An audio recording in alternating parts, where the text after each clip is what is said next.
좋아요, 구독!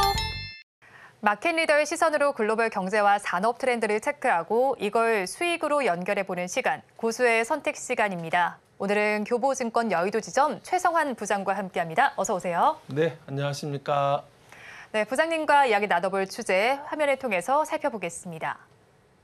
오늘의 주제입니다. 지난주까지 9월 증시는 방향성을 찾지 못하고 연일 약세를 보였습니다. 9월 징크스의 시름을 앓고 있다라고 봐야 할 텐데 하락 공포 속에 어떤 대응 전략 짜면 좋을지 자세한 이야기 나눠보도록 하겠습니다. 사실 월가에서도 분석이 나오고 있잖아요. 최악의 9월이다라는 분석이 나오는 가운데 이제 상승 모멘텀이 유지될 것이라는 분석이 좀 공존을 하고 있습니다. 최근 9월 증시 좀처럼 힘을 내지 못하고 있는데 이 원인이 어디에 있을까요, 부장님? 최근 들어서 국제 유가가 또 사우디 감산에 대한 부분들 뭐 이런 여러 가지 뉴스 때문에 인플레에 대한 우려가 다시 높아지고 있거든요. 그러다 보니까 시장에서는 금리가 사실은 피크를 칠 거라고 생각했는데 요 부분들이 약간 좀 이제 걱정되는 부분들로 좀 바뀌고 있고 그리고 환율 역시 지금 달러 강세기죠. 지금 계속 유지가 되고 있거든요. 이러한 부분들 그리고 중국 경기에 대한 중국 경제에 대한 또 여러 가지 이야기들 그리고 최근에 보면 2차 전지 같은 경우는 지금 에코프로 대장주 같은 경우는 100만 원이 좀 깨지기도 하고 상당히 전체적으로 150만 원 고점 대비 생각한다면 낙폭이 꽤 크거든요. 이제 그러다 보니까 실질적으로 이 부분들이 전기차 시장에서 전기차 시장의 어떤 그런 점유율이 조금 둔화되는 부분들 그리고 또 실적이 좀 둔화되는 부분들 특히 3분기 같은 경우도 시장에서 예상치를 좀 낮추는 분위기거든요. 왜냐하면 P가 떨어진다는 그러니까 Q도 늘어나야 되지만 P도 사실은 올라가야지 매출이 늘어나는 건데 이런 P와 Q에 대한 부분들에 대한 전망치에 대한 약간 조정 그리고 전체적으로 지금 미국 같은 경우는 지금 미중 분쟁이잖아요. 여기에서 지금 최근에 화웨이에서 스마트폰에 반도체 얘기 또 나오면서 또 여러 가지 또 계속적인 미중 분쟁 속에 반도체 또 이런 분쟁에 대한 또 이런 여러 가지 이야기들이 시장을 약간은 지금은 올라갈 수 있는 요소보다는 약간은 내리게 하는 약간 조정받게 하는 그런 분위기를 좀 주고 있다 이렇게 보고 있습니다. 네, 올라갈 요소보다는 이제 아무래도 좀 시장에 하방 압력을 주는 것으로 보이고 있습니다. 그런데 앞서서도 저희가 살펴봤듯이 사실 9월 시장에 대해서는 시각에 좀 온도차가 있는 것 같습니다. 하반기 전체를 봐도 좀 그런 것 같은데 그렇다면 9월 시장에 대한 유력한 시나리오는 어떻게 된다고 보시는지 좀 궁금하고요. 또 다른 변수가 등장할 가능성은 없을까요? 9월에 변수라고 한다면 두산 로보틱스의 상장이 아마 9월 20일경 그때 청약을 하는 걸로 알고 있거든요.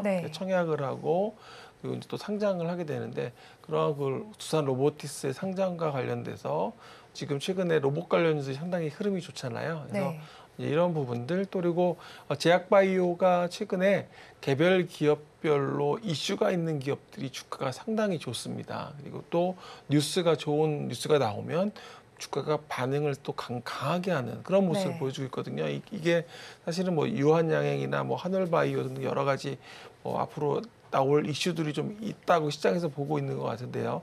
결국에는 제약바이오가 워낙 많이 빠졌었고 그런 가운데서 수급이 비어있기 때문에 이게 여의도에서 하는 말이 보통 빈집털이라는 표현을 많이 쓰거든요. 그러니까 이렇게 수급이 비어있을 때 좋은 뉴스가 나오면 주가를 훅 땡기는 그런 게 최근에 오늘도 제약바이오가 강한 흐름인데요. 그래서 전체적으로 9월 달은 이렇게 약간 로봇이나 제약바이오나 이렇게 섹터별로 그러니까 반도체 같은 경우는 HBM 얘기 계속 나오잖아요.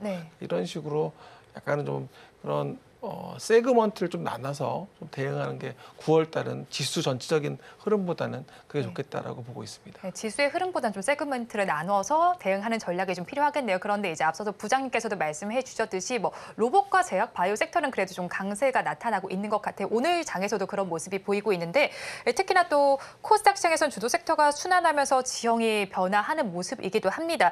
그렇다면 9월 남은 시장 속에서 로봇주에 대해서는 전략을 어떻게 짜면 좋을지 궁금합니다. 궁금하거든요. 사실 최근에 급등했는데 가지고 계시지 않은 분들께서 소외감도 느낀단 말이죠. 신규 접근 유효할까요? 이게 이제 결론적으로 딱 말씀을 드리면 네. 일단 두산 로보틱스에 대한 상장이 있기 때문에 뭐 좀 아쉬운 분들은 뭐 공모주에 대해서 저는 청약을 한번 활용을 해보셔도 네. 좋을 것 같거든요. 그래서 두산 로보틱스에 대한 공모주 청약도 전 좋을 것 같고요.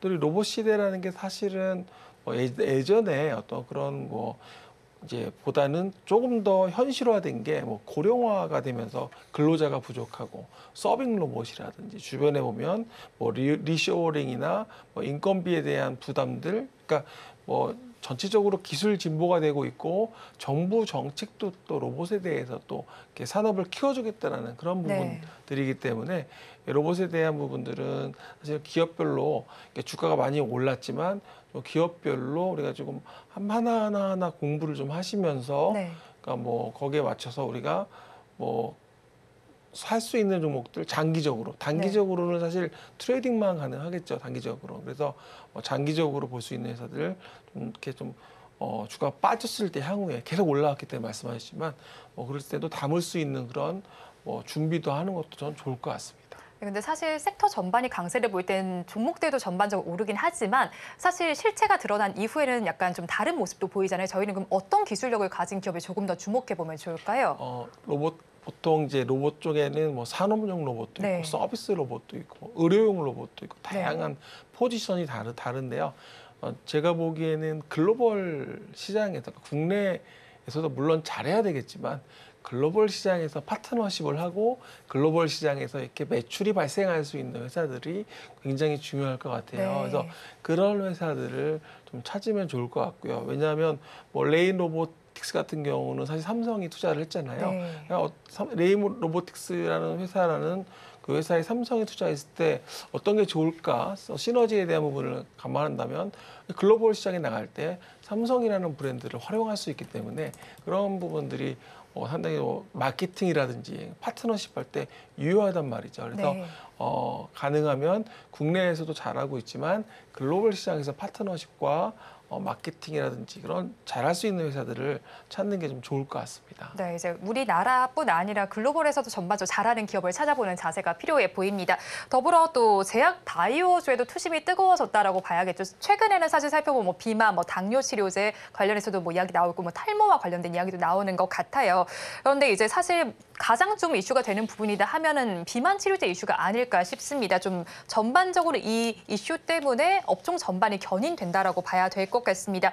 그러면 이제 여기서 또 비만 치료제 개발에 주력하고 있는 우리 기업들을 살펴보니까 뭐 한미약품과 유한양행, 또 대웅제약, LG화학 등이 있는데 사실 이제부터 좀 판이 커지고 있다라고 봐야겠죠. 비만 치료제와 관련해서는 저희가 어떤 전략을 가져가면 좋을까요? 실제로 제 주변에서도 그 싹센다라는 혹시 네, 들어보셨나요? 주사로 하는 거죠. 네, 주사로 이렇게 복부에 이렇게 해서 이제 식욕을 억제하고 그리고 체중이 감소되는 네. 이제 그러니까 주변에 지금 여성들뿐만 아니라 남성들도 지금 이렇게 다이어트에 관심도가 굉장히 높아지고 네. 있습니다. 그러니까 아무래도 이제 이 과체중, 뭐 비만 이런 게 이런 뭐 서구식 식습관 도 있지만 전체적으로 이제 자꾸 뭐 비만 인구가 늘어나는 건 사실이거든요. 네. 그리고 이 고령화 맞춰가지고 그래서 당뇨 치료제 중에서도 또 비만의 효과가 있다라는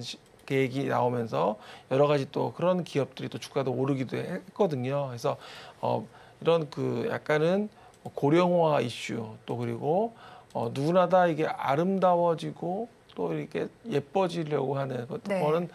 남녀노소 다 똑같을 것 같습니다. 그런데 욕구는 그래서 거기에 맞는 회사들을 거기에 뭐 말씀하신 국내에 한미, 뭐 유한, 대웅, 뭐 LG화학 등 이런 회사들에 대한 그런 포지셔닝과 또 그리고 매출에 대한 또 부분들이 이어지는 연결되는 그런 시기라든지 부분들을 좀 확인하고 제약바이오에 대한 관심, 특히 앞서 말씀드렸지만 전체적으로 제약바이오가 많이 가격 조정은 끊었다고 생각을 하거든요. 그래서 여기서 이제 개별적으로 이슈로 올라가는 기업들을 저는 뭐 보셔도 좋을 것 같다 이렇게 보고 있습니다. 네, 그런데 앞서서 말씀해주신 삭센다도 있지만 사실 요즘에 위고비가 조금 더 맞습니다. 이슈가 많이 되는 것 같아요. 이와 관련된 기업들은 저희가 어떤 시각으로 바라보면 좋을까요?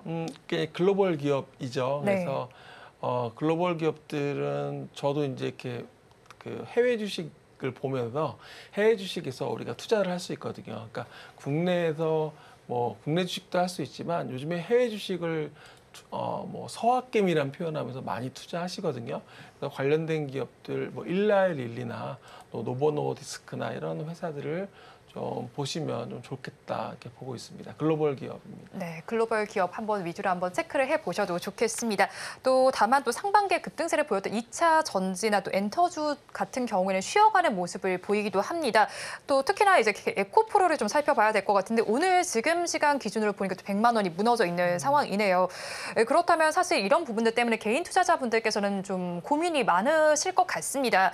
그렇다면 2차 전지 보유자들의 경우에는 하락에 따라서 그냥 이거를 매도하고 넘어가야 될지 아니면 좀 쉬어가면서 관망하는 자세가 더 유효할지 궁금하거든요. 어떻게 보실까요? 이게 상승할 때와 또 이게 하락할 때 그 힘의 그 차이가 있습니다. 네. 올라갈 때는 이제 우리가 사실 고점을 논하기 어렵잖아요. 네. 이게 뭐 70만 원, 80만 원 가고 그다음 100만 원 돌파하고 150만 원까지 가고 또 거기서 이제 그런 느낌이었는데 지금 이제 하락을 하다 보니까 상대적으로 이제 개인 투자자들이 봤을 때는 150만 원에서 90만 원 왔으니까 싸 보이거든요. 네. 상대적으로. 근데 이게 올라온 궤적을 보면 저 아래 10만 원부터 이렇게 올라온 걸 쭉 그림을 보면 사실은 그 10만 원 이전에도 꽤 이렇게 올랐다 내렸다 그 10만 원을 넘지 못하고 계속 조정받다가 이번에 드라마틱하게 올라온 케이스인데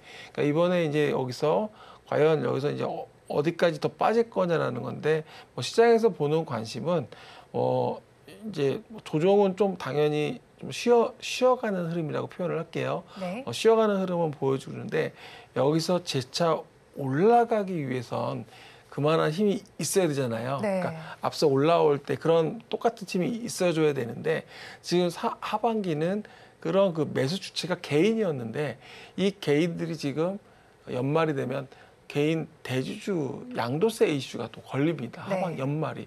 그게 이제 매년 되풀이되고 있거든요. 그래서 뭐 10월부터 뭐 11월 이때 되면 그 물량들이 좀 나오기 시작해요. 그러니까 아무래도 개인 대주주 이거 큰 물량들은 나올 수밖에 추가적인 매수가 어렵다고 본다면 수급이 약간은 꼬여 있을 수 있다. 지금 그렇게 좀 보시면 좋을 것 같고요. 그래서 당분간 2차 전지 흐름은 그런 하반기 특히 10월, 11월은 그런 양도세 대주주 이슈가 좀 있다. 그리고 상반기 논리처럼 그렇게 뭐 계속 올라오지 그런 힘이 네. 조금은 붙이지 않는가. 그게 뭐 앞서 말씀드렸던 뭐 가격이라든지 뭐 판매량, 수량이라든지 전기차에 대한 뭐 침투율이라든지 이런 것들이 전체적으로 좀 약간은 좀 쉬어가는 흐름 이렇게 좀 보고 있습니다. 네, 아무래도 연말이 되면 대주주 양도소득세 이슈도 있고 상반기를 끌어왔던 힘만큼의 힘은 나타나지 않을 가능성이 있겠다라는 것을 짚어주셨습니다. 그렇다면 이제 9월 시장에서는 비중을 어느 곳에 좀 확대해 보면 좋을지 궁금한데 어떤 업종에 저희가 좀 비중을 확대해 보면 좋을까요? 아무래도 이제 그 9월은 뭐 조금 있으면 또 추석 연휴가 네. 이번에 6일이잖아요. 꽤 긴데 뭐 전체적으로 이제 9월만 놓고 이제 하반기까지 좀 놓고 보면 전체적으로 지금 제약바이오에 대한 말씀 계속 드렸잖아요. 네. 그런 이슈들이 지금 10월 달에도 유럽에 당뇨학회가 있고 또 좀 있으면 뭐 종양학회 또 면역 항암 이렇게 계속적으로 제약바이오들의 어떤 그런 이슈들이 좀 있습니다. 그래서 그런 제약바이오 관련된 회사들 거기에 또 맞춰서 발표하는 회사들 그리고 AI 뭐 최근에 의료기기 루닉 같은 경우는 워낙 뭐 최고 많이 올라가고 있는데 이런 AI 의료 헬스케어 관련된 기업들 그리고 뭐 고령화에 따른 미용이라든지 뭐 이런 부분들 그리고 필수 소비재들에 대한 관심들 뭐 화장품이라든지 뭐 중국에서 이제 관광객들이 들어오기 시작했잖아요. 네. 그래서 이런 면세에 대한 관련된 기업들 그래서 전체적으로 놓고 본다면 지수는 약간은 뭐 제한적인 박스권 흐름일 것 같고요.